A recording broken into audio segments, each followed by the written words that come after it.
श्री परमात्मने नमः।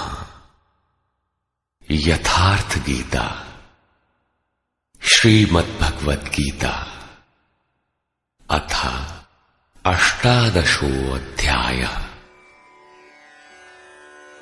ये गीता का अंतिम अध्याय है, जिसके पूर्वार्ध में योगेश्वर श्री कृष्ण द्वारा प्रस्तुत अनेक प्रश्नों का समाधान है तथा उत्तरार्ध गीता का उपसंहार है कि गीता से लाभ क्या है। 17वें अध्याय में आहार, तप, यज्ञ, दान तथा श्रद्धा का विभाग सहित स्वरूप बताया गया। उसी संदर्भ में त्याग के प्रकार शेष है।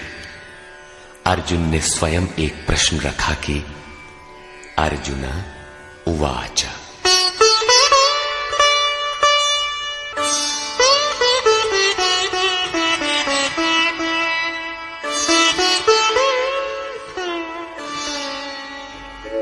सन्न्यासस्य महाबाहो तत्त्वमिच्छामि वेदितुम् त्यागस्य च ऋषिकेश पृथक् केशिनिषूदन।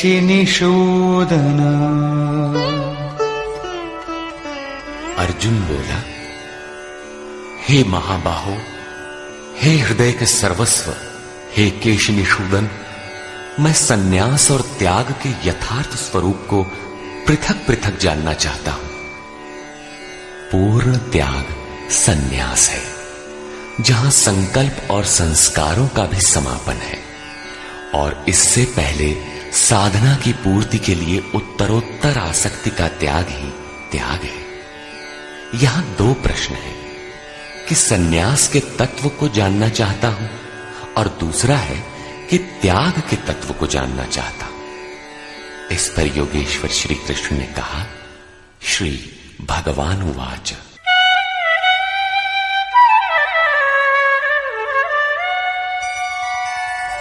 काम्यानां कर्मणां न्यासं सन्न्यासं कवयो विदुः सर्वकर्मफलत्यागं प्राहुस्त्यागं विचक्षणाः।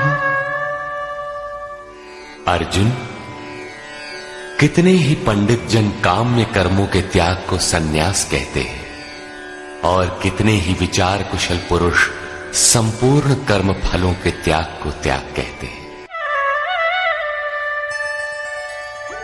त्याज्यं दोषवदित्येके कर्म प्राहुर्मनीषिणः यज्ञदानतपः कर्म न त्याज्यमिति चापरे। कई एक विद्वान ऐसा कहते हैं कि सभी कर्म दोषयुक्त हैं, अतः त्याग देने योग्य हैं, और दूसरे विद्वान ऐसा कहते हैं कि यज्ञ, दान और तप त्यागने योग्य नहीं है।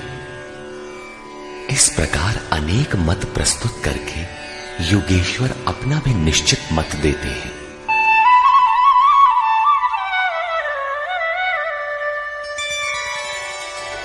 निश्चयं शृणु मे तत्र त्यागे भरतसत्तम त्यागो हि पुरुषौ व्याघ्र त्रिविधः संप्रकीर्तितः। हे अर्जुन, उस त्याग के विषय में तू मेरे निश्चय को सुन। हे पुरुष श्रेष्ठ, वो त्याग 3 प्रकार का कहा गया है। यज्ञदान तपः कर्म न त्याज्यं कार्यमेव तत् यज्ञो दानं तपश्चैव पावनानि मनीषिणाम्। यज्ञ, दान और तप ये 3 प्रकार के कर्म त्यागने योग्य नहीं हैं। इन्हें तो करना ही चाहिए, क्योंकि यज्ञ, दान और तप तीनों ही पुरुषों को पवित्र करने वाले हैं। श्री कृष्ण ने 4 प्रचलित मतों का उल्लेख किया। पहला, काम्य कर्मों का त्याग। दूसरा, संपूर्ण कर्म फलों का त्याग। तीसरा, दोष युक्त होने के कारण सभी कर्मों का त्याग। और चौथा मत था, यज्ञ, दान और तप त्यागने योग्य नहीं है। उनमें से एक मत से अपनी सहमति प्रकट करते हुए कहा कि अर्जुन, मेरा भी यह निश्चित किया हुआ मत है कि यज्ञ, दान और तप रूप क्रिया त्यागने योग्य नहीं है। इससे सिद्ध है कि कृष्ण काल में भी कई मत प्रचलित थे, जिनमें एक यथार्थ था। उस काल में भी कई मत थे, आज भी है। महापुरुष जब दुनिया में आता है तो कई मतांतरों में से कल्याणकारी मत को निकालकर सामने खड़ा कर देता है। प्रत्येक महापुरुष ने यही किया है। श्री कृष्ण ने भी यही किया। उन्होंने कोई नया मार्ग नहीं बताया, बल्कि प्रचलित कई मतों के बीच सत्य को समर्थन देकर उसे स्पष्ट कर दिया।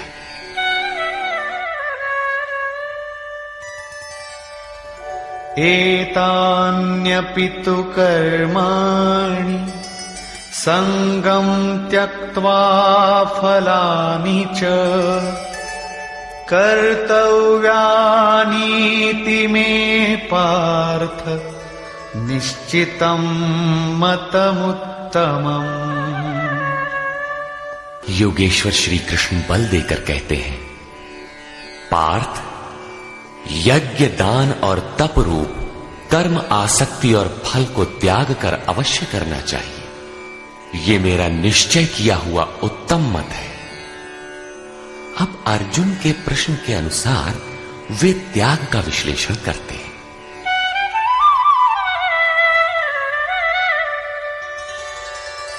नियतस्य तु सन्न्यासः कर्मणो नोपपद्यते मोहात्तस्य परित्यागस्तामसः परिकीर्तितः। हे अर्जुन, नियत कर्म। श्री कृष्ण के शब्दों में नियत कर्म एक ही है, यज्ञ की प्रक्रिया। इस नियत शब्द को 8-10 बार योगेश्वर ने कहा। इस पर बार बार बल दिया कि कहीं साधक भटक कर दूसरा न करने लगे। इस शास्त्र विधि से निर्धारित कर्म का त्याग करना उचित नहीं। मोह से उसका त्याग करना तामस त्याग कहा गया है। सांसारिक विषय वस्तुओं की आसक्ति में फंसकर कार्यम कर्म अर्थात नियत कर्म एक दूसरे के पूरक है। इनका त्याग तामसी है। ऐसा पुरुष अधः गच्छति, कीट पतंग पर्यंत अधम योनियों में जाता है, क्योंकि उसने भजन की प्रवृत्तियों का त्याग कर दिया। अब राजस त्याग के विषय में बताते हैं। दुःखमित्येव यत्कर्म कायक्लेशभयात् त्यजेत् सकृत्वा राजसं त्यागम् नैव त्यागफलं लभेत्। कर्म को दुखमय समझकर शारीरिक क्लेश के भय से उसका त्याग करने वाला व्यक्ति राजस त्याग को करके भी त्याग के फल को प्राप्त नहीं होता। जिससे भजन पार न लगे और काय क्लेश भयात, इस भय से कर्म को त्याग दे कि शरीर को कष्ट होगा, उस मनुष्य का त्याग राजसी है। उसे त्याग का फल परम शांति नहीं प्राप्त होती। तथा कार्यमित्येव यत्कर्म नियतं क्रियते अर्जुन संगं त्यक्त्वा फलं चैव सत्यागः सात्विको मतः। हे अर्जुन, करना कर्तव्य है ऐसा समझकर जो नियतम शास्त्र विधि से निर्धारित किया हुआ कर्म संग दोष और फल को त्याग कर किया जाता है, वही सात्विक त्याग है। अतः नियत कर्म करें और इसके सिवाय जो कुछ है उसका त्याग कर दे। ये नियत कर्म भी क्या करते ही रहेंगे या कभी इसका भी त्याग होगा? इस पर कहते हैं, अब अंतिम त्याग का रूप देखें।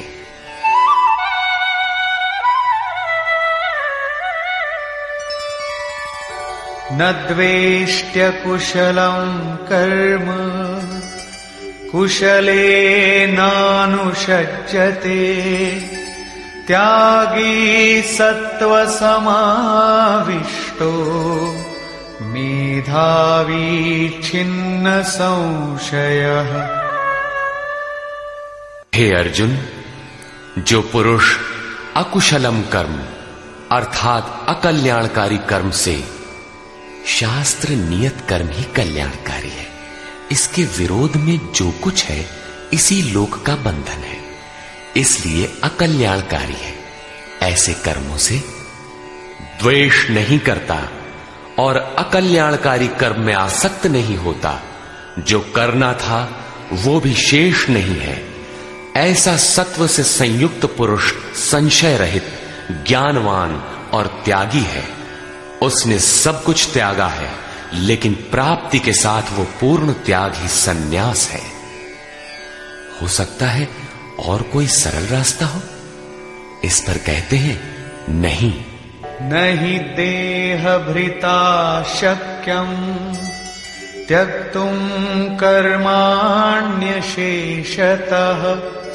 यस्तु कर्मफल त्यागी सत्यागीत्यभिधीयते। देहधारी पुरुषों के द्वारा अर्थात केवल शरीर ही नहीं जिसे आप देखते हैं, श्री कृष्ण के अनुसार प्रकृति से उत्पन्न सत रज तम तीनों गुण ही इस जीवात्मा को शरीरों में बांधते हैं। जब तक गुण जीवित हैं, तब तक वो जीवधारी है। किसी न किसी रूप में शरीर परिवर्तित होता रहेगा, देह के कारण जब तक जीवित है। देहधारी पुरुषों के द्वारा संपूर्णता से सब कर्मों का त्याग संभव नहीं है, इसलिए जो पुरुष कर्म के फल का त्यागी है वही त्यागी है, ऐसा कहा जाता है।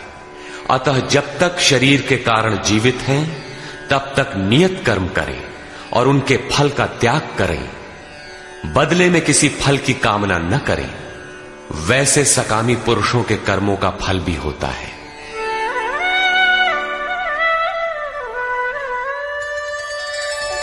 अनिष्टमिष्टं मिश्रञ्च त्रिविधं कर्मणः फलम् भवत्यत्यागिनां प्रीत्य न तु सन्न्यासिनां क्वचित्।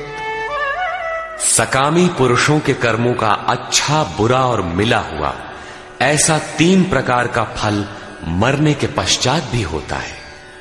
जन्म जन्मांतरों तक मिलता है, किंतु सन्यासी नाम सर्वस्व का न्यास अर्थात अंत करने वाले पूर्ण त्यागी पुरुषों के कर्मों का फल किसी भी काल में नहीं होता। यही शुद्ध सन्यास है। सन्यास चरमोत्कृष्ट अवस्था है। भले बुरे कर्मों का फल तथा पूर्ण न्यास काल में उनके अंत का प्रश्न पूरा हुआ। अब पुरुष के द्वारा शुभ अथवा अशुभ कर्म होने में क्या कारण है, इस पर देखें।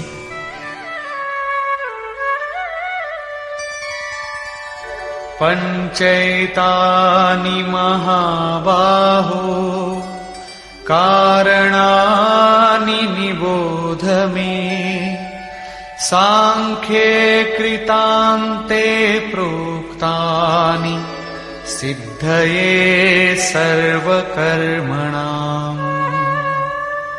हे महाबाहो, संपूर्ण कर्मों की सिद्धि के लिए 5 कारण सांख्य सिद्धांत में कहे गए हैं।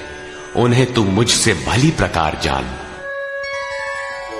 अधिष्ठानं तथा कर्ता करणं च पृथग्विधम् विविधाश्च पृथक् चेष्टा दैवं चैवात्र पंचमम्।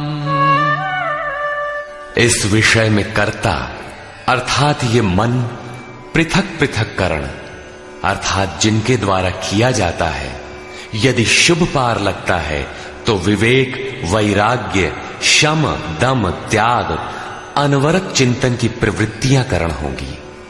यदि अशुभ पार लगता है तो काम, क्रोध, राग, द्वेष, लिप्सा इत्यादि करण होंगे। इनके द्वारा प्रेरित होंगे नाना प्रकार की न्यारी न्यारी चेष्टाएं अर्थात अनंत इच्छाएं। आधार अर्थात साधन, जिस इच्छा के साथ साधन मिला वही इच्छा पूरी होने लगती है।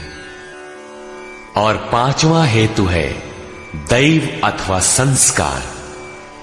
इसकी पुष्टि करते हैं। शरीरवाङ् मनोभिर्यत् कर्म प्रारभते नरः न्याय्यं वा विपरीतं वा पंचैते तस्य हेतवः। मनुष्य मन, वाणी अथवा शरीर से शास्त्र के अनुसार अथवा विपरीत जो कुछ कर्म आरंभ करता है, उनके ये 5 ही कारण हैं। परंतु ऐसा होने पर भी तत्रैवं सति कर्तारम् आत्मानं केवलं तु यः पश्यत्यकृतबुद्धित्वान् न स पश्यति दुर्मतिः। जो पुरुष अशुद्ध बुद्धि के कारण उस विषय में कैवल्य स्वरूप आत्मा को करता देखता है, वो दुर्बुद्धि यथार्थ नहीं देखता अर्थात भगवान नहीं करते। इस प्रश्न पर योगेश्वर श्री कृष्ण ने दूसरी बार बल दिया। अध्याय 5 में उन्होंने कहा था कि वो प्रभु न करता है, न कराता है, न क्रिया के संयोग को जोड़ता है। तो लोग कहते क्यों हैं? मोह से लोगों की बुद्धि आवृत है, इसलिए जो कुछ भी कह सकते हैं। यहां भी कहते हैं कर्म होने में 5 कारण हैं। उसके बावजूद भी जो कैवल्य स्वरूप परमात्मा को करता देखता है, वो मूल बुद्धि अर्थात दुर्बुद्धि यथार्थ नहीं देखता अर्थात भगवान नहीं करते। जबकि अर्जुन के लिए वे ताल ठोक कर खड़े हो जाते। निमित्त मात्रम भव, कि करता धरता तो मैं हूं, तू निमित्त बनकर खड़ा भर रहे। अंततः वे महापुरुष कहना क्या चाहते हैं? वस्तुतः भगवान और प्रकृति के बीच एक आकर्षण रेखा है। जब तक साधक प्रकृति की सीमा में है, भगवान नहीं करते। बहुत समीप रहकर भी दृष्टा रूप में ही रहते हैं। अनन्य भाव से इष्ट को पकड़ने पर वे हृदय देश से संचालक बन जाते हैं। साधक प्रकृति की आकर्षण सीमा से निकलकर उनके क्षेत्र में आ जाता है। ऐसे अनुरागी के लिए वे ताल ठोक कर सदैव खड़े रहते हैं। केवल उसी के लिए भगवान करते हैं। अतः चिंतन करें। प्रश्न पूरा हुआ। आगे देखें। यस्य नाहं कृतो भावो बुद्धिर्यस्य न लिप्यते हत्वापि स इमान् लोकान् न हन्ति न निबध्यते। जिस पुरुष के अंतःकरण में मैं करता हूं ऐसा भाव नहीं है, तथा जिसकी बुद्धि लिपायमान नहीं होती, वो पुरुष इन सब लोकों को मारकर भी वास्तव में न तो मारता है और न बंधता है। लोक संबंधी संस्कारों का विलय ही लोक संहार है। अब उस नियत कर्म की प्रेरणा कैसे होती है, इस पर देखें।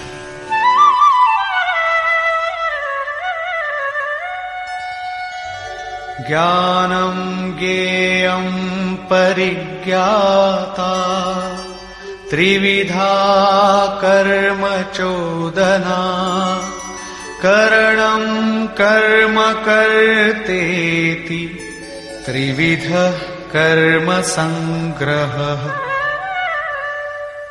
अर्जुन, परिज्ञाता अर्थात पूर्ण ज्ञाता महापुरुषों से ज्ञानम, उसको जानने की विधि से, और ज्ञेय, जानने योग्य वस्तु। श्री कृष्ण ने पीछे कहा, मैं ही ज्ञेय, जानने योग्य पदार्थ हूं, से कर्म करने की प्रेरणा मिलती है। पहले तो पूर्ण ज्ञाता कोई महापुरुष हो, उनके द्वारा उस ज्ञान को जानने की विधि प्राप्त हो, लक्ष्य ज्ञेय पर दृष्टि हो, तभी कर्म की प्रेरणा मिलती है। और कर्ता अर्थात मन की लगन, करण अर्थात विवेक, वैराग्य, शम, दम इत्यादि तथा कर्म की जानकारी से कर्म का संग्रह होता है, कर्म इकट्ठा होने लगता है। पीछे कहा गया था कि प्राप्ति के पश्चात उस पुरुष का कर्म किए जाने से कोई प्रयोजन नहीं होता और न छोड़ने से हानि ही होती है। फिर भी लोक संग्रह अर्थात पीछे वालों के हृदय में कल्याणकारी साधनों के संग्रह के लिए वो कर्म में बरतता है। कर्ता, करण और कर्म के द्वारा इनका संग्रह होता है। ज्ञान, कर्म और कर्ता के भी तीन तीन भेद हैं। ज्ञानम कर्म च कर्ता च त्रिधैव गुणभेदतः प्रोच्यते गुणसंख्यानि यथावत् शृणुतान्यपि। ज्ञान, कर्म तथा कर्ता भी गुणों के भेद से सांख्य शास्त्र में तीन तीन प्रकार के कहे गए हैं, उन्हें भी तू यथावत सुन। प्रस्तुत है पहले ज्ञान का भेद। सर्वभूतेषु येनैकं भावमव्ययमीक्षते अविभक्तं विभक्तेषु तज्ज्ञानं विद्धि सात्विकम्। अर्जुन, जिस ज्ञान से मनुष्य पृथक पृथक सब भूतों में एक अविनाशी परमात्म भाव को विभाग रहित एक रस देखता है, उस ज्ञान को तू सात्विक जान। ज्ञान प्रत्यक्ष अनुभूति है, जिसके साथ ही गुणों का अंत होना है। ये ज्ञान की परिपक्व अवस्था है। अब राजस ज्ञान देखें। पृथक्त्वेन तु यज्ज्ञानम् नानाभावान् पृथक्विधान् वेत्ति सर्वेषु भूतेषु तज्ज्ञानं विद्धि राजसम्। जो ज्ञान संपूर्ण भूतों में भिन्न प्रकार के अनेक भावों को अलग अलग करके जानता है कि ये अच्छा है, ये बुरे हैं, उस ज्ञान को तू राजस जान। ऐसी स्थिति है तो राजसी स्तर पर तुम्हारा ज्ञान है। अब देखें तामस ज्ञान।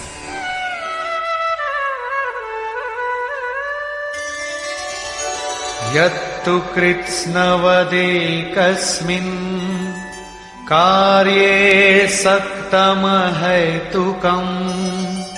अतत्त्वार्थवदल्पञ्च तत्तामसमुदाहृतम्। जो ज्ञान एकमात्र शरीर में ही संपूर्णता के सदृश आसक्त है, युक्ति रहित अर्थात जिसके पीछे कोई क्रिया नहीं है, तत्व के अर्थ स्वरूप परमात्मा की जानकारी से अलग करने वाला और तुच्छ है, वो ज्ञान तामस कहा जाता है। अब प्रस्तुत है कर्म के 3 भेद।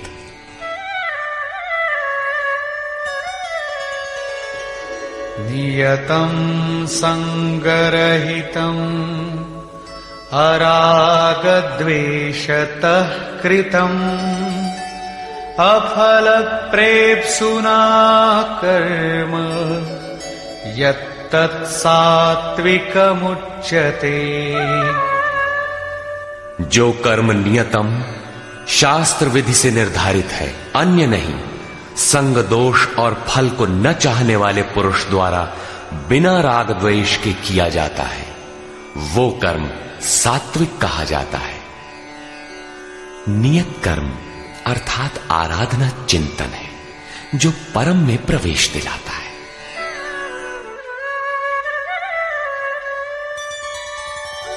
यत्तु कामेप्सुना कर्म साहंकारेण वा पुनः क्रियते बहुलायासं तद्राजसमुदारितम्।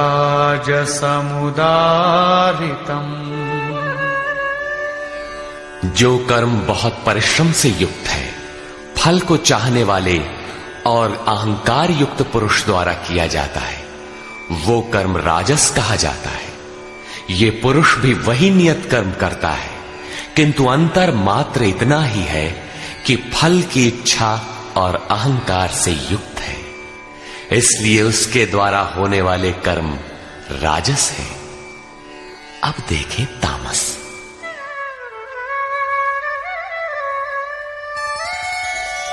अनुबंधं क्षयं हिंसा अनवेक्ष्य च पौरुषम् मोहादारभ्यते कर्म यत्तत्तामसमुच्यते। जो कर्म अंततः नष्ट होने वाला है, हिंसा सामर्थ्य को न विचार कर केवल मोहवश आरंभ किया जाता है, वो कर्म तामस कहा है। स्पष्ट है कि ये कर्म शास्त्र का नियत कर्म नहीं है, उसके स्थान पर भ्रांति है। अब देखें कर्ता के लक्षण।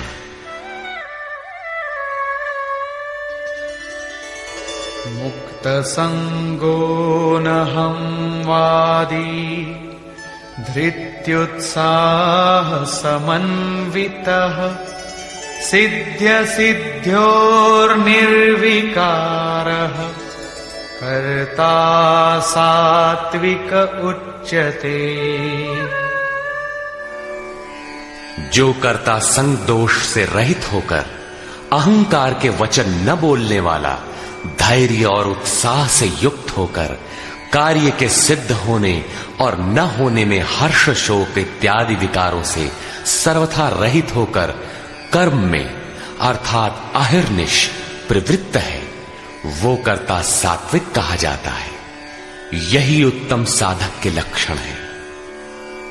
कर्म वही है, नियत कर्म।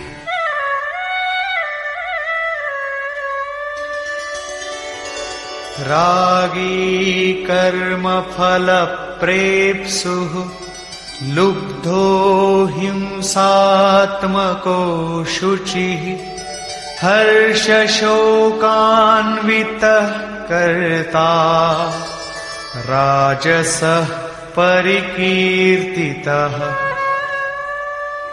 आसक्ति युक्त कर्मों के फल को चाहने वाला, लोलुप, आत्माओं को कष्ट देने वाला, अपवित्र और हर्ष शोक से जो लिप्त है, वो कर्ता राजस कहा गया है।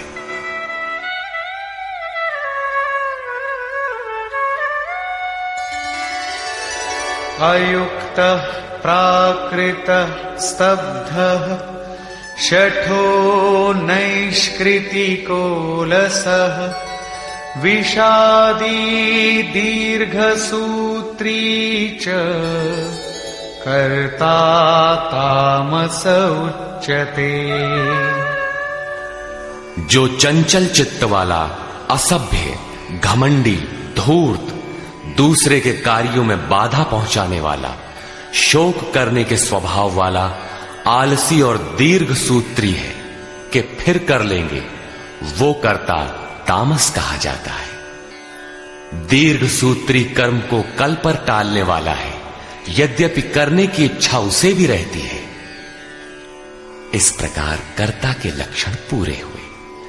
अब योगेश्वर श्री कृष्ण ने नवीन प्रश्न उठाया, बुद्धि, धारणा और सुख के लक्षण।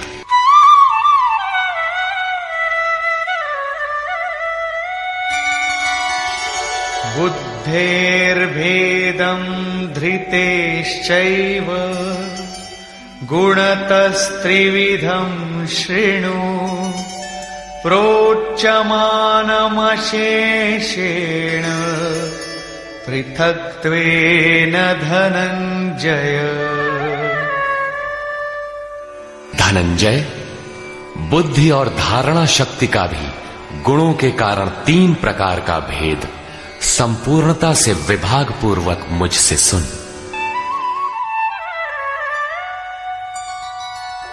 प्रवृत्तिं च निवृत्तिं च कार्याकार्ये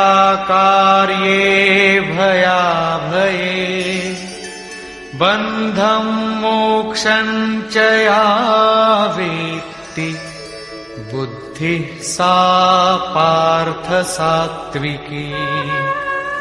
पार्थ, प्रवृत्ति और निवृत्ति को, कर्तव्य और अकर्तव्य को, भय और अभय को तथा बंधन और मोक्ष को जो बुद्धि यथार्थ जानती है, वो बुद्धि सात्विकी है। अर्थात परमात्म पथ, आवागमन पथ दोनों की भली प्रकार जानकारी सात्विक बुद्धि है।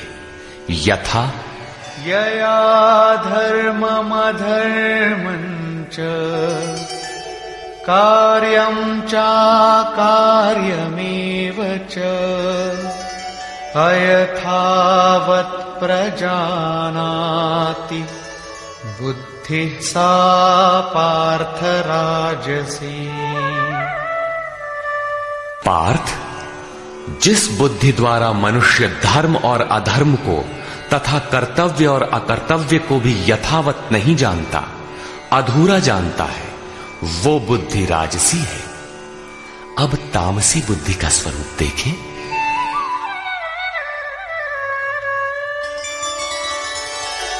अधर्मं धर्ममिति या मन्यते तमसावृता सर्वार्थान् विपरीतांश्च बुद्धिः सा पार्थ तामसी। पार्थ, तमोगुण से ढकी हुई जो बुद्धि अधर्म को धर्म मानती है तथा संपूर्ण हितों को विपरीत ही देखती है, वो बुद्धि तामसी है। यहां श्लोक 30 से 32 तक बुद्धि के 3 भेद बताए गए। पहली बुद्धि तो किस कार्य से निवृत्त होना है और किस में प्रवृत्त होना है, कौन कर्तव्य है और कौन अकर्तव्य है, इसकी भली प्रकार जानकारी रखती है, वो बुद्धि सात्विक है। जो कर्तव्य अकर्तव्य को धूमिल ढंग से जानती है, यथार्थ नहीं जानती, वो राजसी बुद्धि है। और अधर्म को धर्म, नश्वर को शाश्वत तथा हित को अहित, इस प्रकार विपरीत जानकारी वाली बुद्धि तामसी है। इस प्रकार बुद्धि के भेद समाप्त हुए। अब प्रस्तुत है दूसरा प्रश्न, धृति, धारणा के 3 भेद।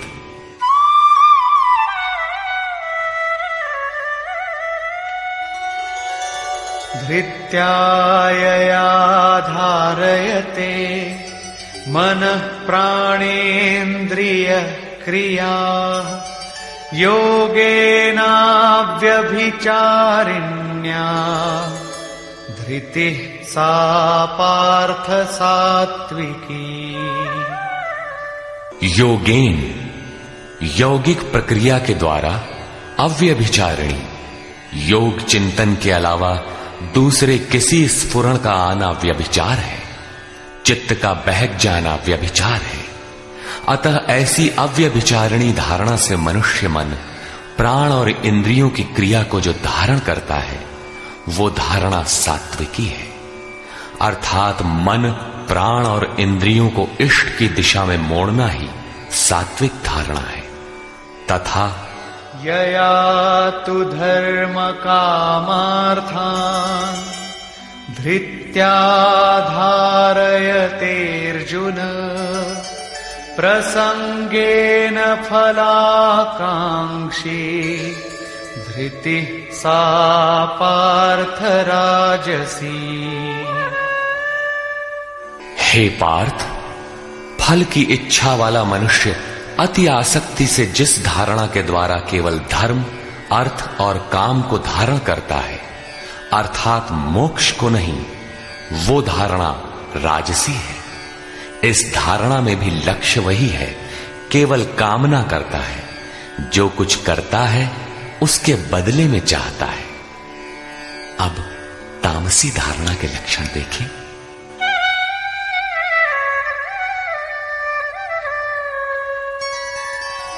यया स्वप्नं भयं शोकं विषादं मदमेव च न विमुञ्चति दुर्मेधा धृतिः सा पार्थ तामसी।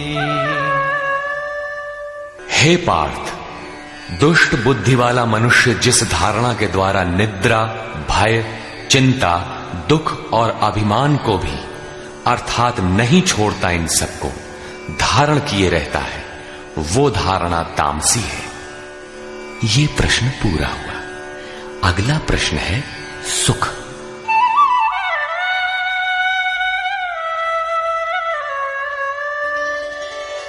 सुखं त्विदानीं त्रिविधं शृणु मे भरतर्षभ अभ्यासाद्रमते यत्र दुःखान्तं च निगच्छति। अर्जुन, अब सुख भी 3 प्रकार का मुझसे सुन। उनमें से जिस सुख में साधक अभ्यास से रमण करता है, अर्थात चित्त को समेटकर इष्ट में रमण करता है, और जो दुखों का अंत करने वाला है, तथा यत्तदग्रे विषमिव परिणामे मृतोपमम् तत्सुखं सात्विकं प्रोक्तम् आत्मबुद्धि प्रसादजम्।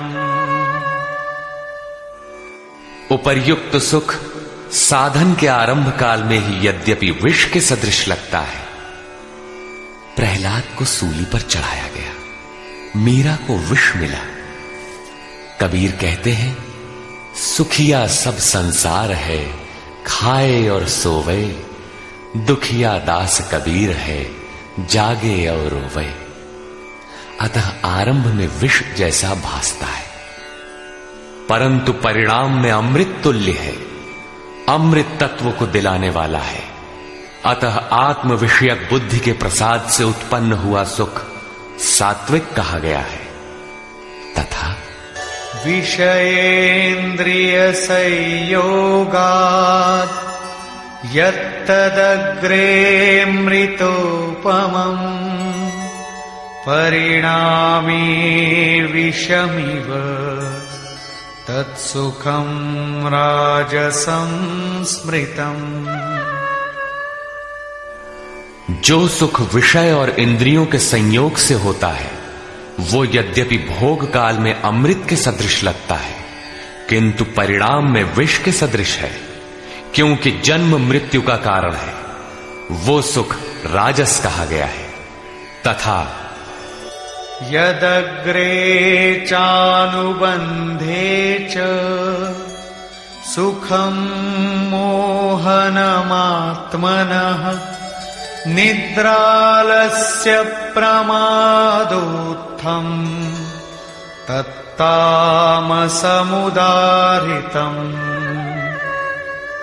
जो सुख भोग काल और परिणाम में भी आत्मा को मोह में डालने वाला है, निद्रा या निशा सर्वभूतानाम, जगत की निशा में अचेत रखने वाला है। आलस्य और व्यर्थ की चेष्टाओं से उत्पन्न वो सुख तामस कहा गया है। अब योगेश्वर श्री कृष्ण गुणों की पहुंच बताते हैं। न तदस्ति पृथिव्यां वा दिवि देवेषु वा पुनः सत्वं प्रकृतिजैर्मुक्तम् यदेभिः स्यात् त्रिभिर्गुणैः। अर्जुन, पृथ्वी में, स्वर्ग में अथवा देवताओं में ऐसा कोई भी प्राणी नहीं जो प्रकृति से उत्पन्न हुए तीनों गुणों से रहित हो, अर्थात ब्रह्मा से लेकर कीट पतंग यावन मात्र जगत क्षणभंगुर मरने जीने वाला है, तीनों गुणों के अंतर्गत है। अर्थात देवता भी तीनों गुणों का विकार है, नश्वर है। यहां वाय देवताओं को योगेश्वर ने चौथी बार लिया। अध्याय 7, 9, 17 तथा यहां 18वें अध्याय में इन सब का एक ही अर्थ है कि देवता तीनों गुणों के अंतर्गत है। जो इन्हें भजता है, नश्वर की पूजा करता है। भागवत में भी श्री ऋषभदेव जी के 9 योगीश्वर पुत्रों का प्रसिद्ध आख्यान है, जिसमें उपदेश देते हुए कहते हैं कि स्त्री पुरुष में प्रेम के लिए शंकर पार्वती की, आरोग्य के लिए अश्विनी कुमारों की, विजय के लिए इंद्र की तथा धन के लिए कुबेर की पूजा करें।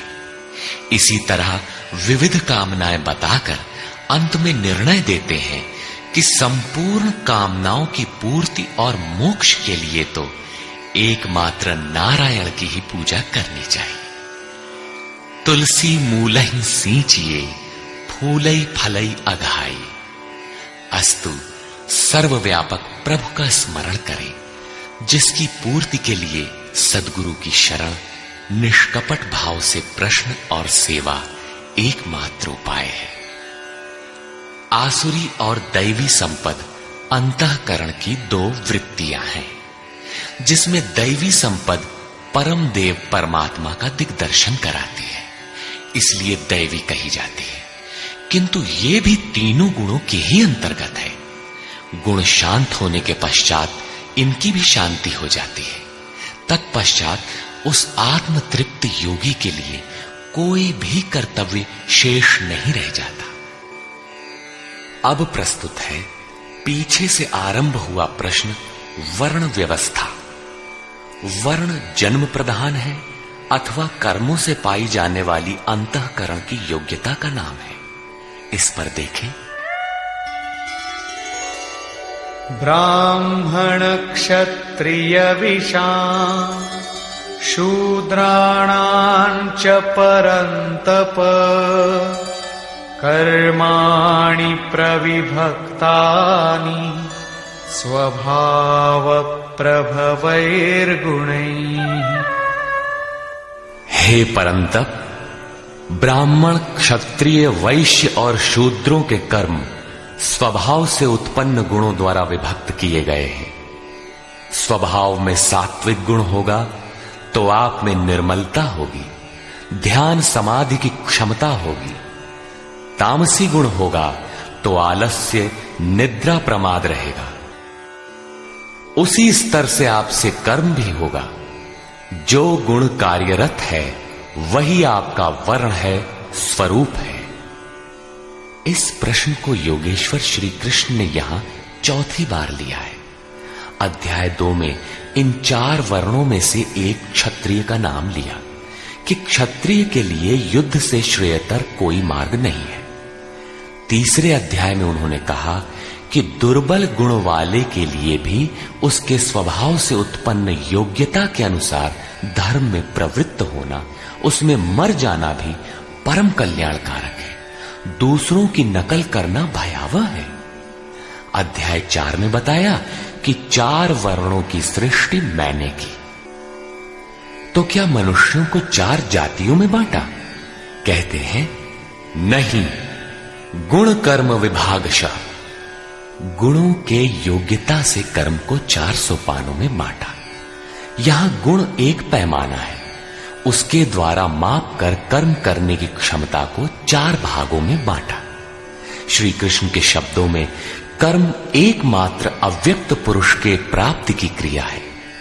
ईश्वर प्राप्ति का आचरण आराधना है, जिसकी शुरुआत मात्र एक इष्ट में श्रद्धा से है। चिंतन की विधि विशेष है, जिसे पीछे बताए हैं। इस यज्ञार्थ कर्म को ही 4 भागों में बांटा। अब कैसे समझें कि हम में कौन से गुण हैं और किस श्रेणी के हैं? इस पर यहां कहते हैं,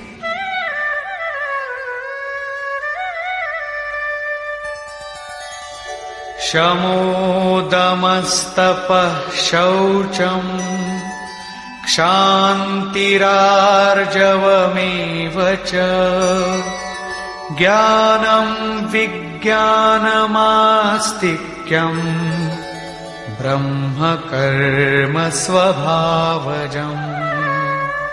मन का शमन, इंद्रियों का दमन, पूर्ण पवित्रता, मन, वाणी और शरीर को इष्ट के अनुरूप तपाना, क्षमा भाव, मन, इंद्रियों और शरीर की सर्वथा सरलता, आस्तिक बुद्धि अर्थात एक इष्ट में सच्ची आस्था, ज्ञान अर्थात परमात्मा की जानकारी का संचार, विज्ञान अर्थात परमात्मा से मिलने वाले निर्देशों की जागृति एवं उसके अनुसार चलने की क्षमता, ये सब स्वभाव से उत्पन्न हुए ब्राह्मण के कर्म हैं।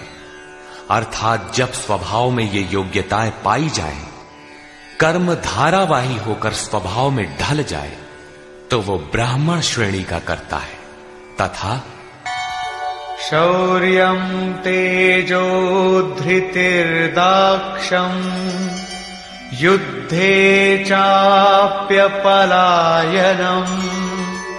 दानमीश्वर भावश्च क्षात्रं कर्म स्वभावजम्।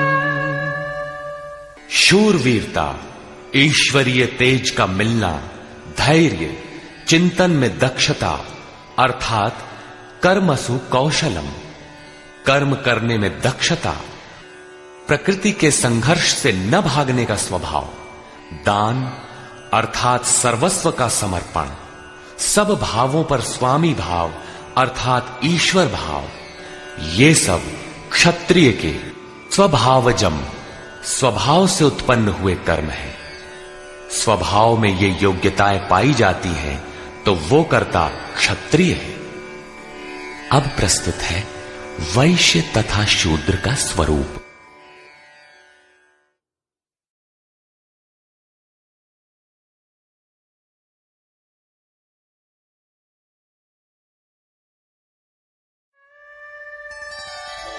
कृषिगौरक्ष्यवाणिज्यम् वैश्यकर्म स्वभावजम् परिचर्यात्मकं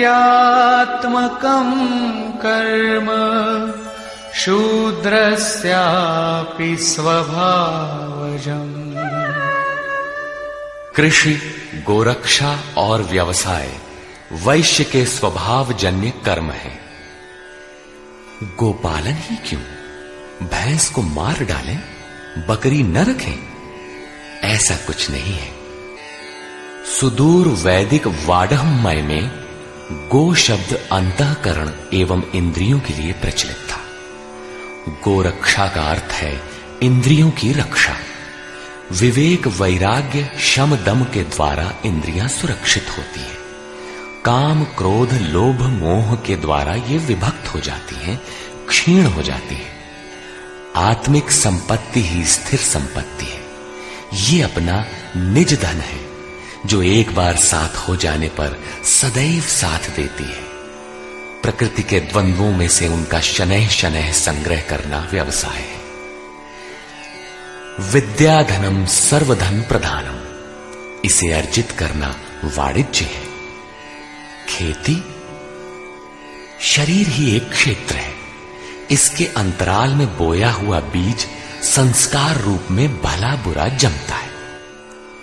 अर्जुन, इस निष्काम कर्म में बीज अर्थात आरंभ का नाश नहीं होता।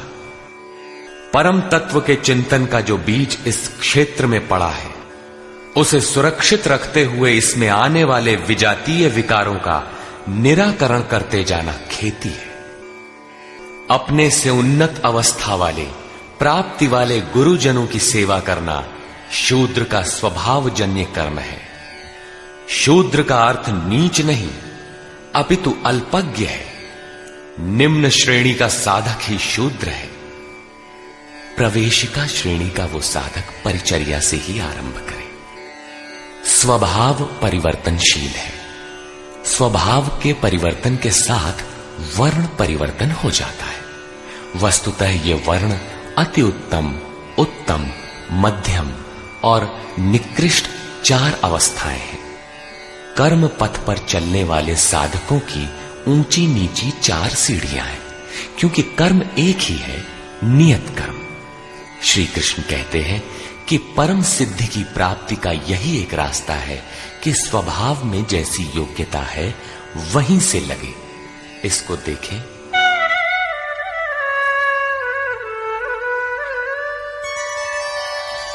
स्वे स्वे कर्मण्यभिरतः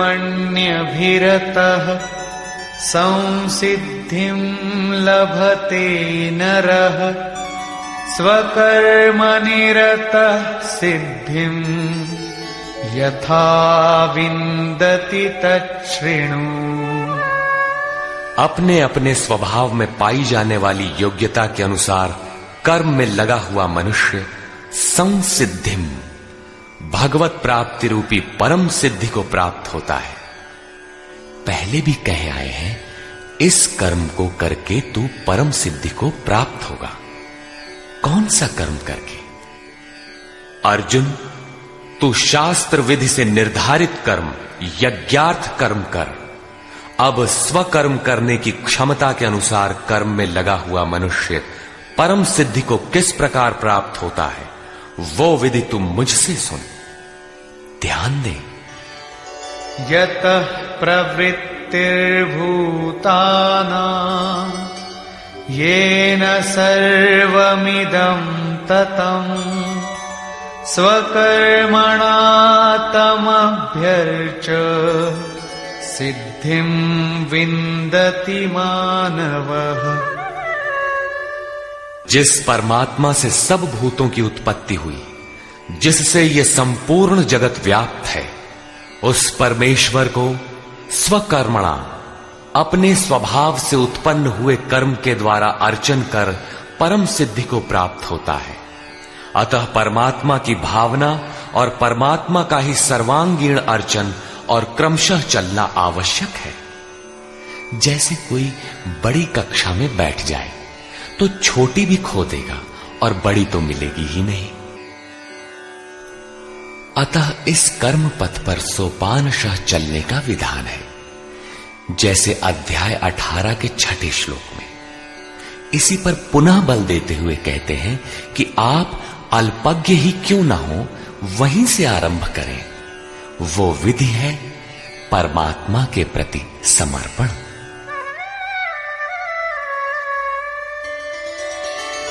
श्रेयान् स्वधर्मो विगुणः परधर्मात् स्वनुष्ठितात् स्वभावनियतं कर्म कुर्वन्नाप्नोति किल्बिषम्। अच्छी प्रकार अनुष्ठान किए हुए दूसरे के धर्म से गुण रहित भी स्वधर्म परम कल्याणकारक है। स्वभाव नियतम, स्वभाव से निर्धारित किया हुआ कर्म करता हुआ मनुष्य पाप अर्थात आवागमन को प्राप्त नहीं होता। प्रायः साधकों को उच्चाटन होने लगता है कि हम सेवा करते ही रहेंगे, वे तो ध्यानस्थ हैं, अच्छे गुणों के कारण उनका सम्मान है, तुरंत वे नकल करने लगते हैं। श्री कृष्ण के अनुसार नकल या ईर्ष्या से कुछ मिलेगा नहीं। अपने स्वभाव से कर्म करने की क्षमता के अनुसार कर्म करके ही कोई परम सिद्धि पाता है, छोड़कर नहीं।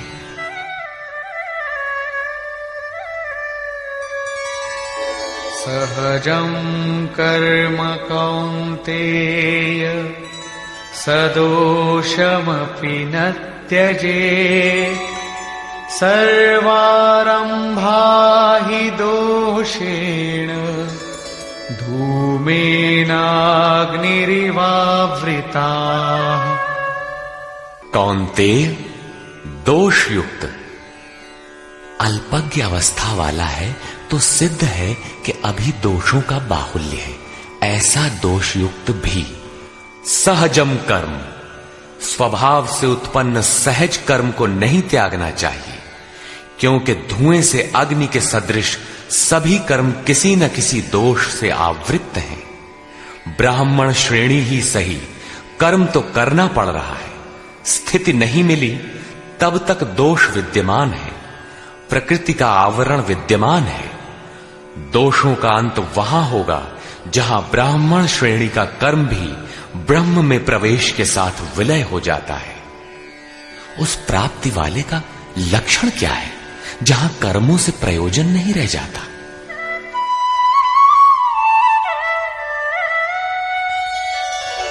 असक्त बुद्धि सर्वत्र जितात्मा विगत स्पृहः नैष्कर्म्य सिद्धिं परमां संन्यासेनाधिगच्छति। सर्वत्र आसक्ति से रहित बुद्धि वाला, स्पृहा से सर्वथा रहित, जीते हुए अंतःकरण वाला पुरुष सन्यासी नाम सर्वस्व के न्यास की अवस्था में परम नैष्कर्म्य की सिद्धि को प्राप्त होता है। यहां सन्यास और परम नैष्कर्म्य सिद्धि पर्याय है। यहां सांख्य योगी वहीं पहुंचता है जहां की निष्काम कर्मयोगी। ये उपलब्धि दोनों मार्गियों के लिए समान है। अब परम नैष्कर्म्य सिद्धि को प्राप्त हुआ पुरुष जैसे ब्रह्म को प्राप्त होता है, उसका संक्षेप में चित्रण करते हैं।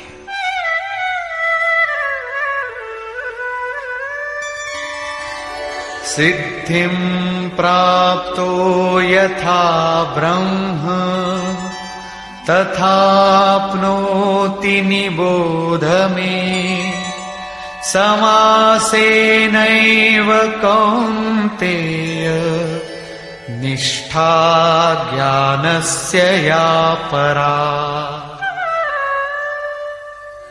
कौन्तेय, जो ज्ञान की परानिष्ठा है, पराकाष्ठा है, उस परम सिद्धि को प्राप्त हुआ पुरुष ब्रह्म को जैसे प्राप्त होता है, उस विधि को तू मुझसे संक्षेप में जान।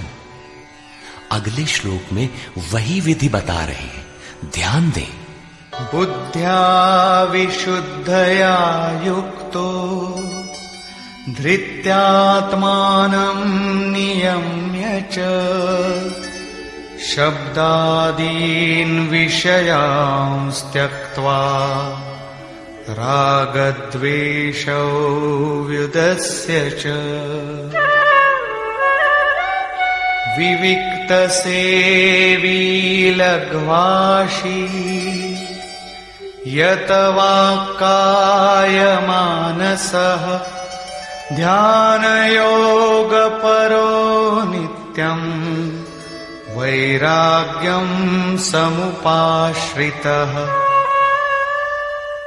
अर्जुन, विशेष रूप से शुद्ध बुद्धि से युक्त एकांत और शुभ देश का सेवन करने वाला, साधना में जितना सहायक हो उतना ही आहार करने वाला, जीते हुए मन, वाणी और शरीर वाला, दृढ़ वैराग्य को भली प्रकार प्राप्त हुआ पुरुष, निरंतर ध्यान योग के परायण और ऐसी धारणा से युक्त, अर्थात इसी सब को धारण करने वाला, तथा अंतःकरण को वश में करके शब्दादिक विषयों को त्याग कर राग द्वेष को नष्ट करके तथा अहंकारं बलं दर्पं कामं क्रोधं परिग्रहं विमुच्य निर्ममः शान्तो ब्रह्मभूयाय कल्पते।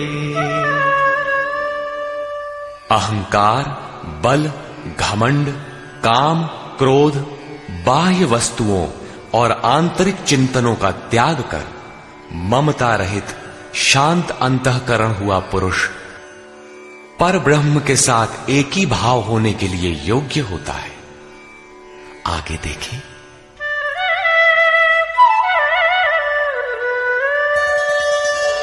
ब्रह्मभूतः प्रसन्नात्मा न शोचति न कांक्षति समः सर्वेषु भूतेषु मद्भक्तिं लभते पराम्। ब्रह्म के साथ एक ही भाव होने की योग्यता वाला वो प्रसन्न चित्त पुरुष न तो किसी वस्तु के लिए शोक करता है और न किसी की आकांक्षा ही करता है। सब भूतों में समभाव हुआ वो भक्ति की पराकाष्ठा पर है। भक्ति अपना परिणाम देने की स्थिति में है जहां ब्रह्म में प्रवेश मिलता है। अब भक्त्या मामभिजानाति यावान्यश्चास्मि तत्त्वतः ततो मां तत्त्वतो ज्ञात्वा विशते तदनन्तरम्। उस पराभक्ति के द्वारा वो मुझे तत्व से भली प्रकार जानता है। वो तत्व है क्या? मैं जो और जिस प्रभाव वाला हूं, अजर अमर शाश्वत जिन अलौकिक गुणधर्मों वाला हूं, उसे जानता है और मुझे तत्व से जानकर तत्काल ही मुझ में प्रवेश कर जाता है। प्राप्ति काल में तो भगवान दिखाई पड़ते हैं और प्राप्ति के ठीक बाद तत्क्षण वो अपने ही आत्म स्वरूप को उन ईश्वरीय गुण धर्मों से युक्त पाता है कि आत्मा ही अजर अमर शाश्वत अव्यक्त और सनातन है। अहंकार, बल, दर्प, काम, क्रोध, मद, मोह इत्यादि प्रकृति में गिराने वाले विकार जब सर्वथा शांत हो जाते हैं और विवेक, वैराग्य, शम, दम, एकांत सेवन, ध्यान इत्यादि ब्रह्म में प्रवेश दिलाने वाली योग्यताएं जब पूर्णतया परिपक्व हो जाती हैं, उस समय वो ब्रह्म को जानने योग्य होता है। उस योग्यता का नाम ही पराभक्ति है। इसी योग्यता द्वारा वो तत्व को जानता है। तत्व है क्या? मुझे जानता है। भगवान जो है, जिन विभूतियों से युक्त है, उसे जानता है और मुझे जानकर तत्क्षण मुझ में ही स्थित हो जाता है। अर्थात ब्रह्म, तत्व, ईश्वर, परमात्मा और आत्मा एक दूसरे के पर्याय हैं। एक की जानकारी के साथ ही इन सब की जानकारी हो जाती है। यही परम सिद्धि, परम गति, परम धाम भी है। अतः गीता का दृढ़ निश्चय है कि सन्यास और निष्काम कर्मयोग दोनों ही परिस्थितियों में परम नैष्कर्म्य सिद्धि को पाने के लिए नियत कर्म अर्थात चिंतन अनिवार्य है। अब तक तो सन्यासी के लिए भजन चिंतन पर बल दिया और अब समर्पण कहकर उसी वार्ता को निष्काम कर्मयोगी के लिए भी कहते हैं।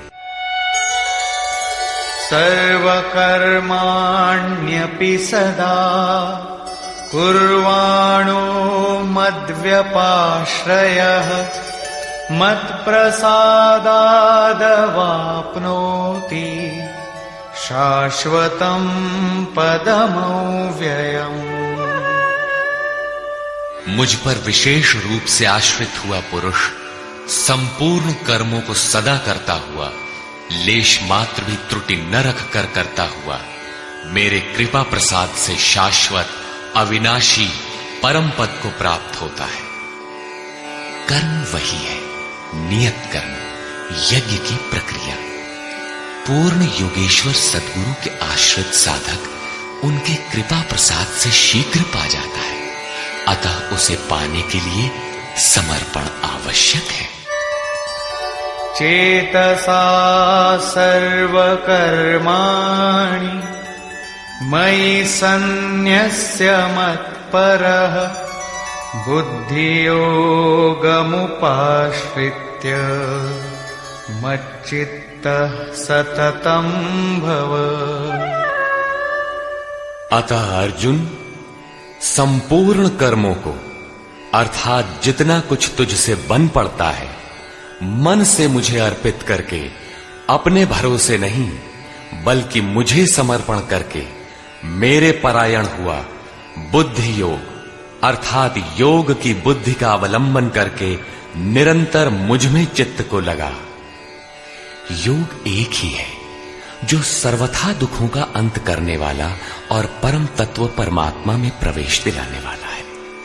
उसकी क्रिया भी एक ही है, यज्ञ की प्रक्रिया जो मन तथा इंद्रियों के संयम, श्वास प्रश्वास तथा ध्यान इत्यादि पर निर्भर है, जिसका परिणाम भी एक ही है, यान्ति ब्रह्म सनातनम। इसी पर आगे कहते हैं,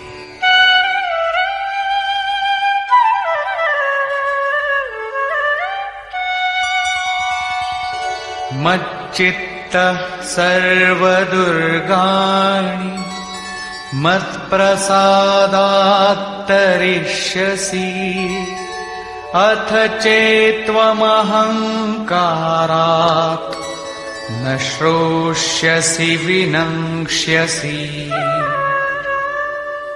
इस प्रकार मुझ में निरंतर चित्त को लगाने वाला होकर तू मेरी कृपा से मन और इंद्रियों के संपूर्ण दुर्गों को अनायास ही तर जाएगा। इंद्रिन द्वार झरोखा नाना, तह तह सुर बैठे करी थाना। आवत देखहि विषय वयारी, ते हठि देहि कपाट उघारी। ये ही दुर्जय दुर्ग है, मेरी कृपा से तू इन बाधाओं का अतिक्रमण कर जाएगा, किंतु अहंकारवश यदि तू मेरे वचनों को नहीं सुनेगा तो विनष्ट हो जाएगा, परमार्थ से च्युत हो जाएगा। पुनः इसी पर बल देते हैं,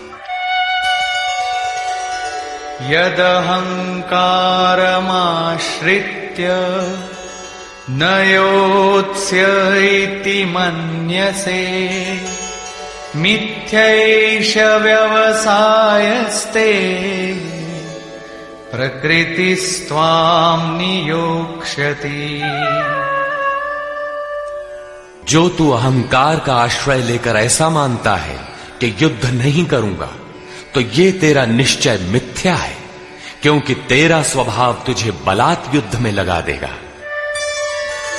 स्वभावजेन कौन्तेय निबद्ध स्वेन कर्मणा कर्तुं नेच्छसि यन्मोहात् करिष्यस्य वशोऽपि तत्। कौन्तेय, मोहवश तू जिस कर्म को नहीं करना चाहता, उसको भी अपने स्वभाव से उत्पन्न हुए कर्म से बंधा हुआ परवश होकर करेगा। प्रकृति के संघर्ष से न भागने का तुम्हारा क्षत्रिय श्रेणी का स्वभाव तुम्हें बरबस कर्म में लगाएगा। प्रश्न पूरा हुआ। अब वो ईश्वर रहता कहां है, इस पर कहते हैं, ईश्वरः सर्वभूतानां हृद्देशेऽर्जुन तिष्ठति भ्रामयन् सर्वभूतानि यन्त्रारूढानि मायया। अर्जुन, वो ईश्वर संपूर्ण भूत प्राणियों के हृदय देश में निवास करता है। इतना समीप है तो लोग जानते क्यों नहीं?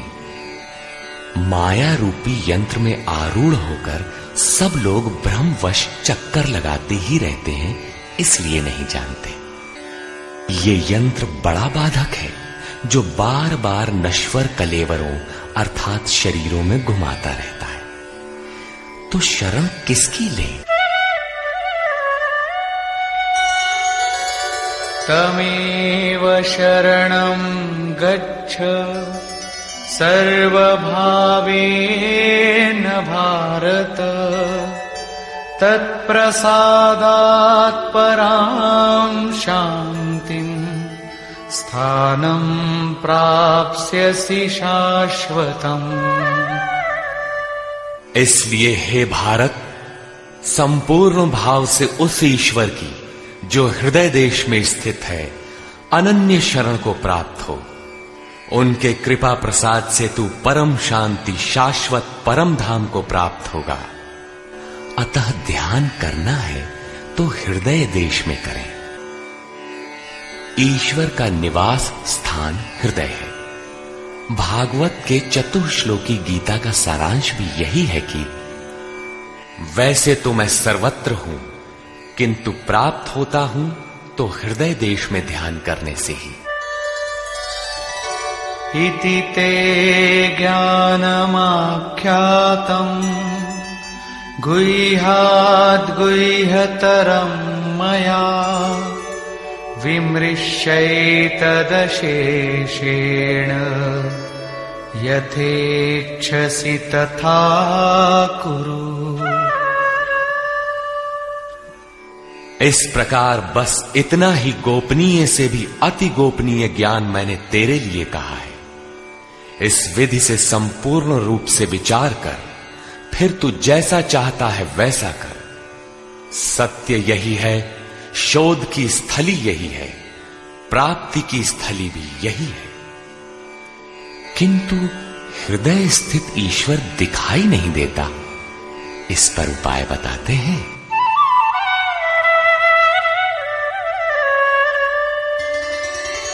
सर्वगुह्यतमं भूयः शृणु मे परमं वचः, इष्टोऽसि मे दृढमिति ततो वक्ष्यामि ते हितम्।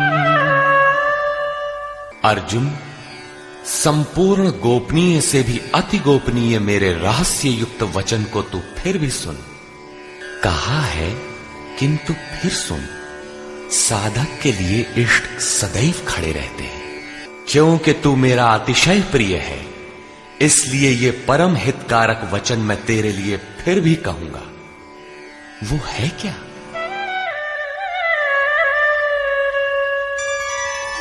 मन्मना भव मद्भक्तो मद्याजी मां नमस्कुरु, मामे वैष्यसि सत्यं ते प्रतिजाने प्रियोऽसि मे।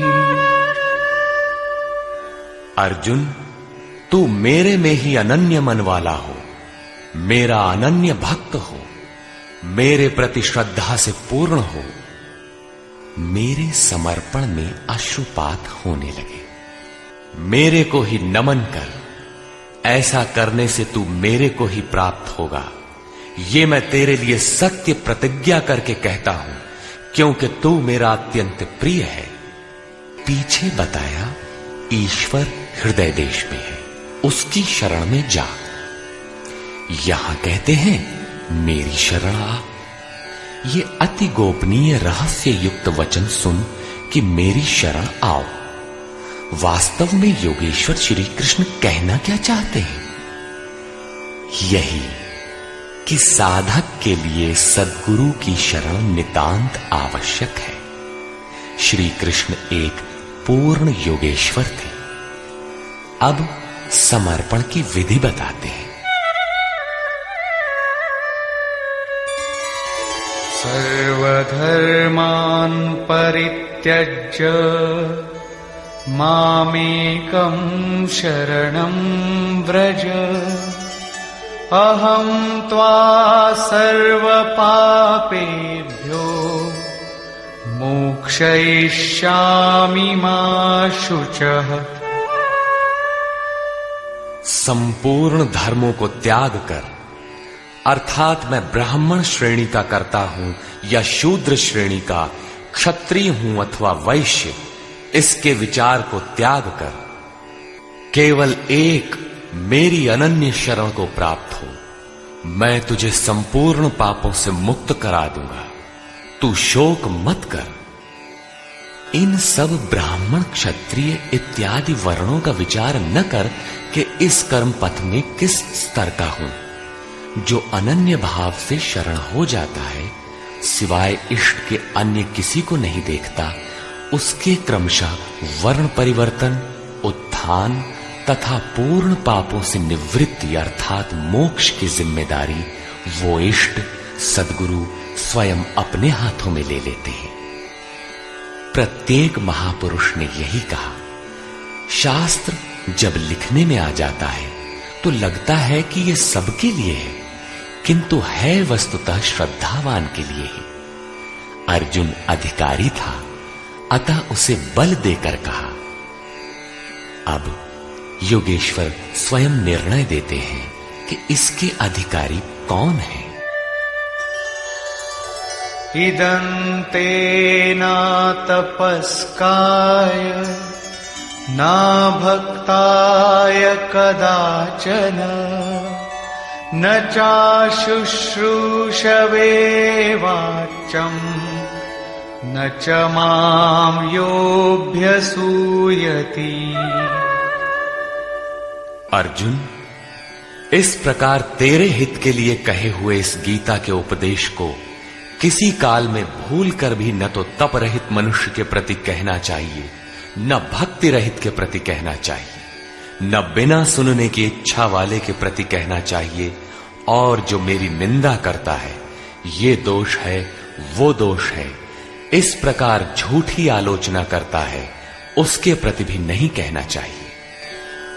महापुरुष ही तो थे जिनके समक्ष स्तुतिकर्ताओं के साथ साथ कतिपय निंदक भी रहे होंगे। इनसे तो नहीं कहना चाहिए, किंतु प्रश्न स्वाभाविक है कि कहा किससे जाए। इस पर देखें।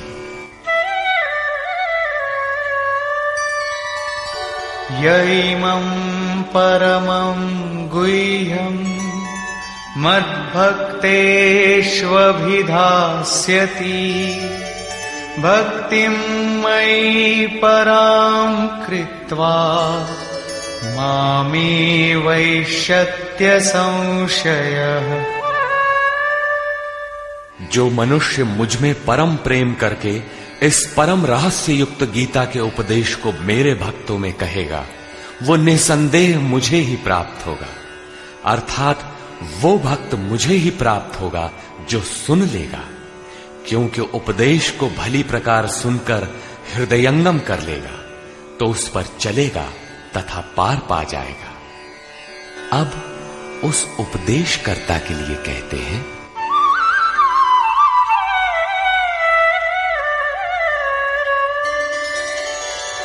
न च तस्मान् मनुष्येषु कश्चिन्मे प्रियकृत्तमः भविता न च मे तस्माद् अन्यः प्रियतरो भुवि। न तो उससे बढ़कर मेरा अतिशय प्रिय कार्य करने वाला मनुष्यों में कोई है, और न उससे बढ़कर मेरा अत्यंत प्यारा पृथ्वी में दूसरा कोई होगा। किससे? जो मेरे भक्तों में मेरा उपदेश करेगा, उनको उधर उस पथ पर चलाएगा, क्योंकि कल्याण का यही एक स्रोत है, राजमार्ग है। अब देखें अध्ययन। अध्येष्यते च य इमम् धर्म्यं संवादमावयोः ज्ञानयज्ञेन तेनाहम् इष्टः स्यामिति मे मतिः।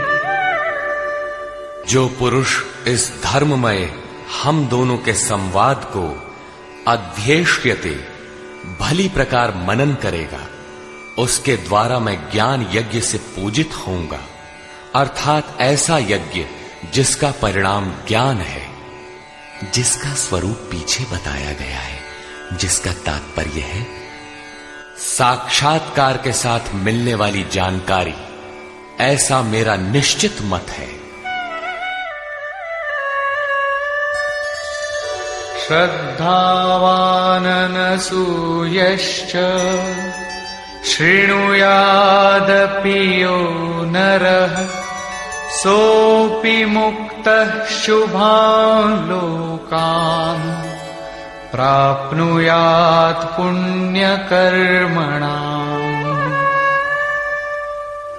जो पुरुष श्रद्धा से युक्त और ईर्ष्या रहित होकर केवल सुनेगा, वो भी पापों से मुक्त हुआ उत्तम कर्म करने वालों के श्रेष्ठ लोकों को प्राप्त होगा। अर्थात करते हुए भी पार न लगे तो सुना भर करें। उत्तम लोक तब भी है क्योंकि वो चित्त में उन उपदेशों को ग्रहण तो करता है। यहां 67 से 71 तक 5 श्लोकों में भगवान श्री कृष्ण ने यह बताया कि गीता का उपदेश अनाधिकारियों को नहीं कहना चाहिए, किंतु जो श्रद्धावान हैं उनसे अवश्य कहना चाहिए। जो सुनेगा वो भक्त मुझे प्राप्त होगा, क्योंकि अति गोपनीय कथा को सुनकर पुरुष चलने लगता है। जो भक्तों में कहेगा उससे अधिक प्रिय कहने वाला मेरा कोई नहीं है। जो अध्ययन करेगा उसके द्वारा मैं ज्ञान यज्ञ से पूजित होऊंगा। यज्ञ का परिणाम ही ज्ञान है। जो गीता के अनुसार कर्म करने में असमर्थ है किंतु श्रद्धा से मात्र सुनेगा, वो भी पुण्य लोकों को प्राप्त होगा। इस प्रकार भगवान श्री कृष्ण ने इसके कहने सुनने तथा अध्ययन का फल बताया। प्रश्न पूरा हुआ। अब अंत में वे अर्जुन से पूछते हैं कि कुछ समझ में आया?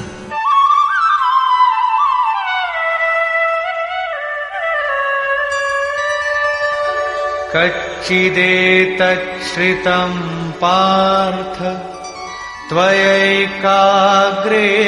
चेतसा कच्चिदज्ञानसम्मोहः प्रनष्टस्ते धनञ्जय।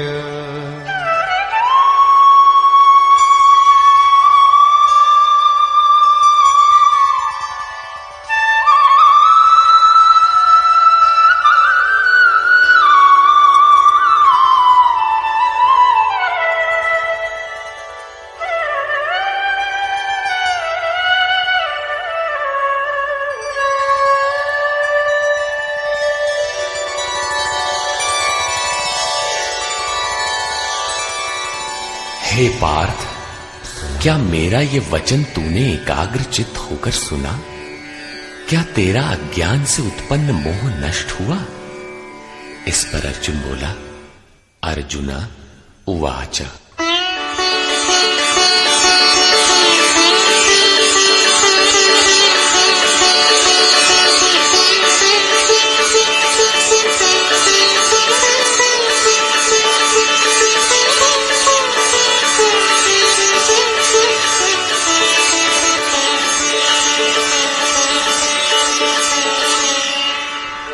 नष्टो मोहः स्मृतिर्लब्धा त्वत्प्रसादान्मयाच्युत स्थितोऽस्मि गतसन्देहः करिष्ये वचनं तव।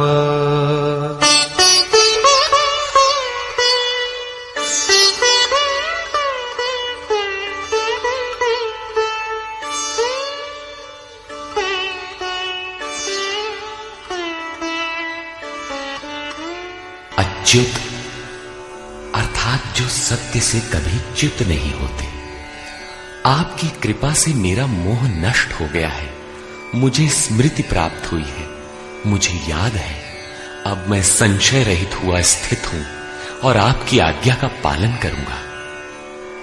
अर्जुन का समाधान हो गया। साथ ही योगेश्वर श्री कृष्ण के श्रीमुख से निःसृत वाणी का उपसंहार हुआ।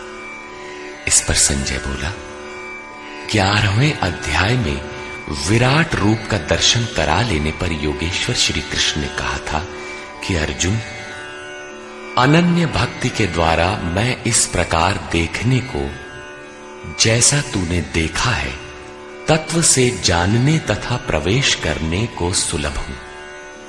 अध्याय 11 के 54वें श्लोक में इस प्रकार दर्शन करने वाले साक्षात मेरे स्वरूप को प्राप्त हो जाते हैं।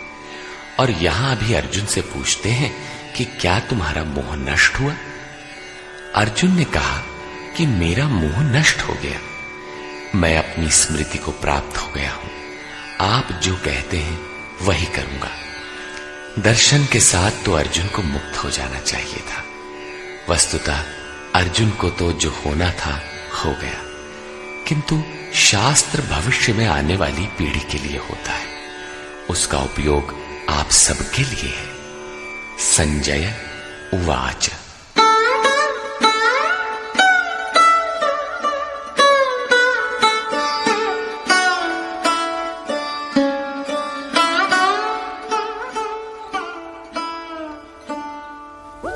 इत्यहं वासुदेवस्य पार्थस्य च महात्मनः संवादमिममश्रौषम् अद्भुतं रोमहर्षणम्। इस प्रकार मैंने वासुदेव और महात्मा अर्जुन, अर्थात अर्जुन एक महात्मा है, योगी है, साधक है, न कि कोई धनुर्धर जो मारने के लिए खड़ा हो। अतः महात्मा अर्जुन के इस विलक्षण और रोमांचकारी संवाद को सुना। आप में सुनने की क्षमता कैसे आई? आगे कहते हैं, व्यासप्रसादाच्छ्रितवान् एतद्गुह्यमहं परम् योगं योगेश्वरात् कृष्णात् साक्षात् कथयतः स्वयं। श्री व्यास जी की कृपा से, उनकी दी हुई दृष्टि से मैंने इस परम गोपनीय योग को साक्षात कहते हुए स्वयं योगेश्वर श्री कृष्ण से सुना है। संजय श्री कृष्ण को योगेश्वर मानता है। जो स्वयं योगी हो और दूसरों को भी योग प्रदान करने की क्षमता रखता हो, वो योगेश्वर है। राजन् संस्मृत्य संस्मृत्य संवादमिममद्भुतम् केशवार्जुनयोः पुण्यम् हृष्यामि च मुहुर्मुहुः। हे राजन धृतराष्ट्र, केशव और अर्जुन के इस परम कल्याणकारक और अद्भुत संवाद को पुनः स्मरण करके मैं बारंबार हर्षित हो रहा हूं। अतः इस संवाद को सदैव स्मरण करना चाहिए और इसी स्मृति से प्रसन्न रहना चाहिए। अब उनके स्वरूप का स्मरण कर संजय कहते हैं,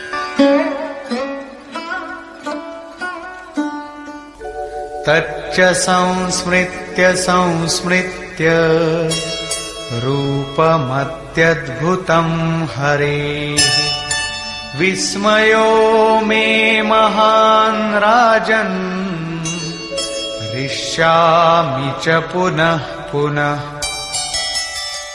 हे राजन, हरि के अर्थात जो शुभाशुभ सर्व का हरण कर स्वयं शेष रहते हैं, उन हरि के अति अद्भुत रूप को पुनः पुनः स्मरण करके मेरे चित्त में महान आश्चर्य होता है और मैं बारंबार हर्षित होता हूं।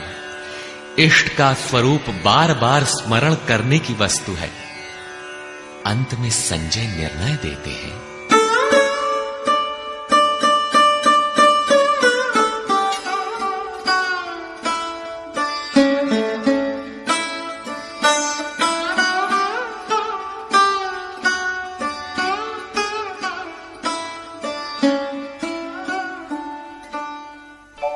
यत्र योगेश्वरः कृष्णो यत्र पार्थो धनुर्धरः तत्र श्रीर्विजयो भूतिः ध्रुवा नीतिर्मतिर्मम। तत्र श्रीर्विजयो भूतिः ध्रुवा नीतिर्मतिर्मम।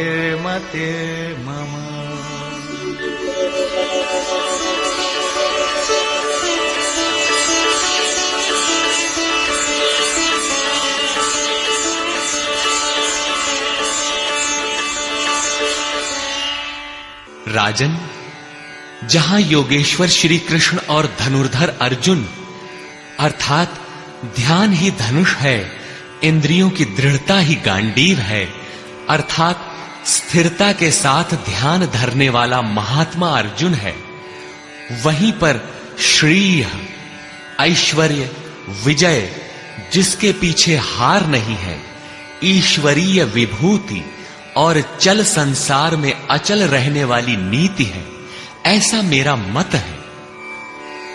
आज तो धनुर्धर अर्जुन है नहीं, ये नीति विजय विभूति तो अर्जुन तक सीमित रह गई, तत्सामयिक थी यह तो द्वापर में ही समाप्त हो गई।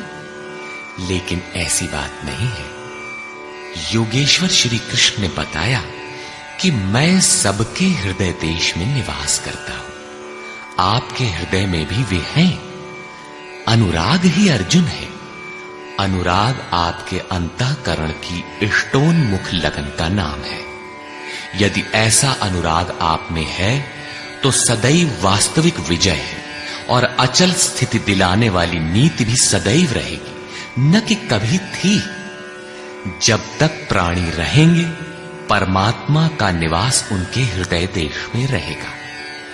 विकल आत्मा उसे पाने का इच्छुक होगा और उनमें से जिसके भी हृदय में उसे पाने का अनुराग उमड़ेगा वही अर्जुन की श्रेणी वाला होगा, क्योंकि अनुराग ही अर्जुन है।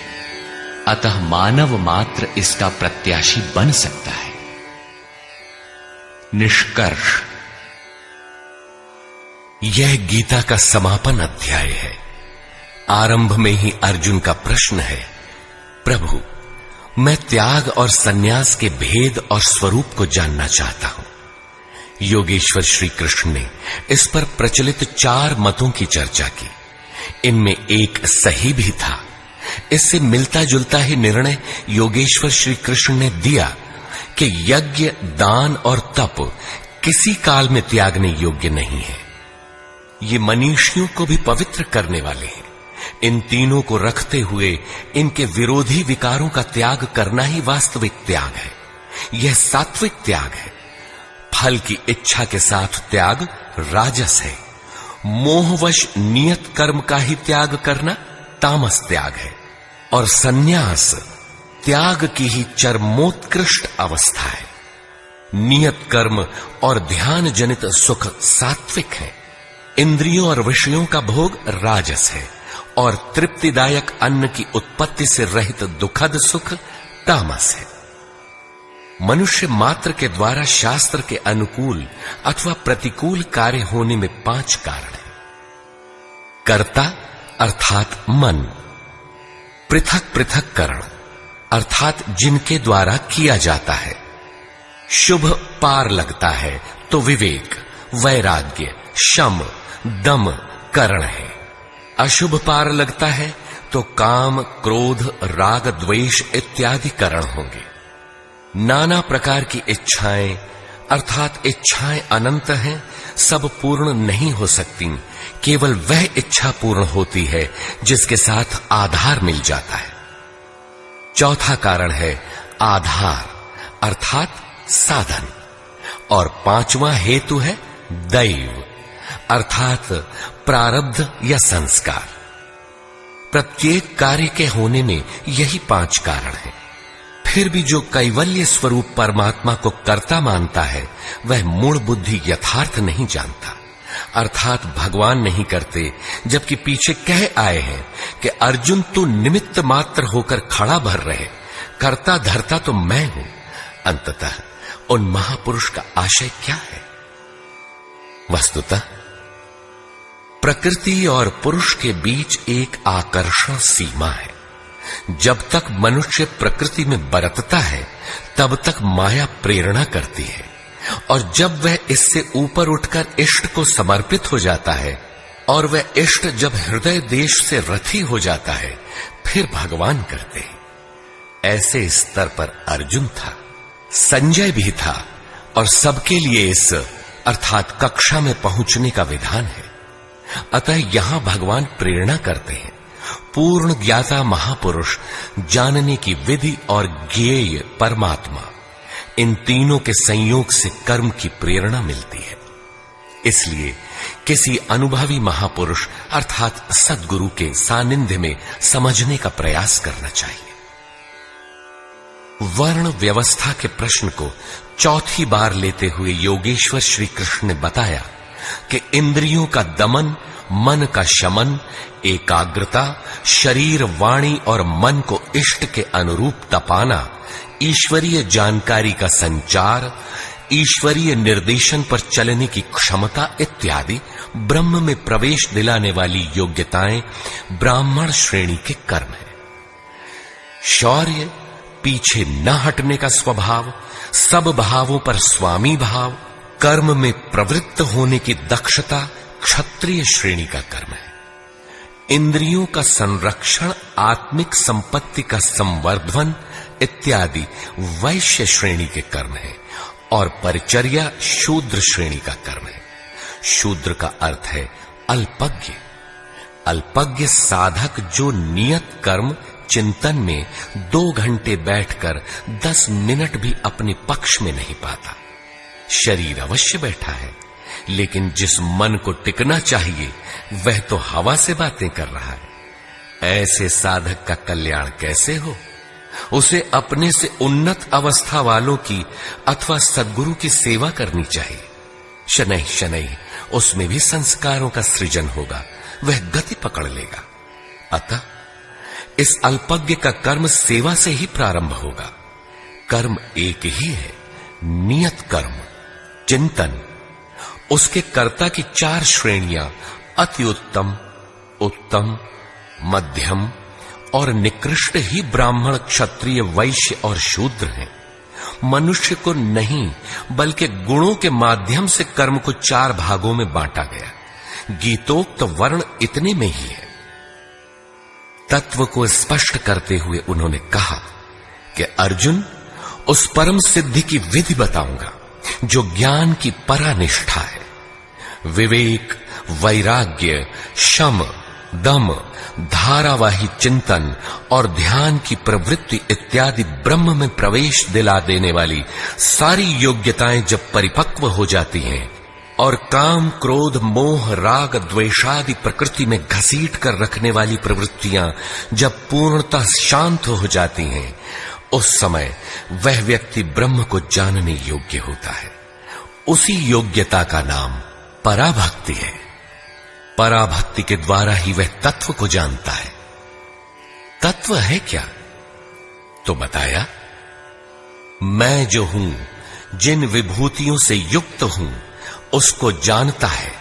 अर्थात परमात्मा जो है अव्यक्त, शाश्वत, अपरिवर्तनशील, जिन अलौकिक गुण धर्मों वाला है, उसे जानता है और जानकर वह तत्क्षण मुझ में स्थित हो जाता है। अतः तत्व है परम तत्व, न कि 5 या 25 तत्व। प्राप्ति के साथ आत्मा उसी स्वरूप में स्थित हो जाता है, उन्हीं गुण धर्मों से युक्त हो जाता है। ईश्वर का निवास बताते हुए योगेश्वर श्री कृष्ण ने कहा, अर्जुन, वह ईश्वर संपूर्ण भूतों के हृदय देश में निवास करता है, किंतु माया रूपी यंत्र में आरूढ़ होकर लोग भटक रहे हैं, इसलिए नहीं जानते। अतः अर्जुन, तू हृदय में स्थित उस ईश्वर की शरण जा। इससे भी गोपनीय एक रहस्य और है कि संपूर्ण धर्मों की चिंता छोड़कर तू मेरी शरण में आ, तू मुझे प्राप्त होगा। यह रहस्य अनाधिकारी से नहीं कहना चाहिए, जो भक्त नहीं है उससे नहीं कहना चाहिए, लेकिन जो भक्त है उससे अवश्य कहना चाहिए। उससे दुराव रखें तो उसका कल्याण कैसे होगा। अंत में योगेश्वर श्री कृष्ण ने पूछा, अर्जुन, मैंने जो कुछ कहा उसे तूने भली प्रकार सुना, समझा, तुम्हारा मोह नष्ट हुआ कि नहीं? अर्जुन ने कहा, भगवन, मेरा मोह नष्ट हो गया है। मैं अपनी स्मृति को प्राप्त हो गया हूं। आप जो कुछ कहते हैं वही सत्य है और अब मैं वही करूंगा। संजय, जिसने इन दोनों के संवाद को भली प्रकार सुना है, अपना निर्णय देता है कि श्री कृष्ण महायोगेश्वर और अर्जुन एक महात्मा है। उनका संवाद बारंबार स्मरण कर वह हर्षित हो रहा है, अतः इसका स्मरण करते रहना चाहिए। उन हरि के रूप को याद करके भी वह बारंबार हर्षित होता है, अतः बारंबार स्वरूप का स्मरण करते रहना चाहिए। ध्यान करते रहना चाहिए। जहां योगेश्वर श्री कृष्ण हैं और जहां महात्मा अर्जुन हैं, वहीं श्री है। विजय, विभूति और ध्रुव नीति भी वही है। सृष्टि की नीतियां आज हैं तो कल बदलेंगी। ध्रुव तो एकमात्र परमात्मा है। उसमें प्रवेश दिलाने वाली नीति ध्रुव नीति भी वही है।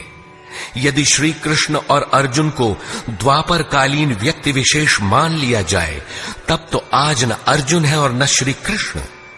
आपको न विजय मिलनी चाहिए और न विभूति, तब तो गीता आपके लिए व्यर्थ है। लेकिन नहीं, श्री कृष्ण एक योगी थे। अनुराग से पूरित हृदय वाला महात्मा ही अर्जुन है। ये सदैव रहते हैं और रहेंगे। श्री कृष्ण ने अपना परिचय देते हुए कहा कि मैं हूं तो अव्यक्त, लेकिन जिस भाव को प्राप्त हूं वह ईश्वर सबके हृदय देश में निवास करता है। वह सदैव है और रहेगा। सबको उसकी शरण जाना है। शरण जाने वाला ही महात्मा है, अनुरागी है, और अनुराग ही अर्जुन है। इसके लिए किसी स्थित प्रज्ञ महापुरुष की शरण जाना नितांत आवश्यक है, क्योंकि वही इसके प्रेरक हैं। इस अध्याय में सन्यास का स्वरूप स्पष्ट किया गया कि सर्वस्व का न्यास ही सन्यास है। केवल बाना धारण कर लेना सन्यास नहीं है, बल्कि इसके साथ एकांत का सेवन करते हुए नियत कर्म में अपनी शक्ति समझकर अथवा समर्पण के साथ सतत प्रयत्न अपरिहार्य है। प्राप्ति के साथ संपूर्ण कर्मों का त्याग ही सन्यास है, जो मोक्ष का पर्याय है। यही सन्यास की पराकाष्ठा है। अतः ओम तत्सदिति श्रीमद्भगवद गीता सूपनिषत्सु ब्रह्म विद्यायाम योग शास्त्रे श्री कृष्ण अर्जुन संवादे संन्यास योगो नाम 18 अध्याय। इस प्रकार स्वामी अड़गड़ानंद कृत श्रीमद्भगवद गीता के भाष्य यथार्थ गीता का 18वां अध्याय पूर्ण होता है। हरि ओम तत्सत।